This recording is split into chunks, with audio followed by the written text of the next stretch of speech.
পাশের মাটির চাপ, জমিন থেকে 9,30,00,000 মাইল উপরে সূর্য, ওই সূর্যের গরম সহ্য করতে পারো না রে যুবক। গুনাহগারের মাথার উপরে যেদিন সূর্যটা নেমে আসবে, সূর্যের তাপে গুনাহগারের মাথার মগজগুলো ভাতের মারের মতো ফুটতে থাকবে। ওই সময় সহ্য কেমনে করবি? একটা বেতের বাড়ি দিলে সহ্য করতে পারি না। যদি গুনাহগার হয়ে কবরে যায়, ফেরেশতাদের আঘাত কেমন করে সহ্য করব?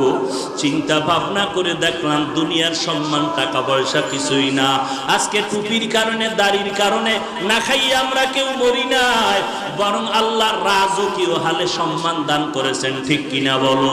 হাজী ইমদাদুল্লাহ মুহাজির মক্কি রহমাতুল্লাহ আলাইহি যত কিতাব খুলে দেখে কোনো লেখা নাই, সব সাদা সাদা সাদা।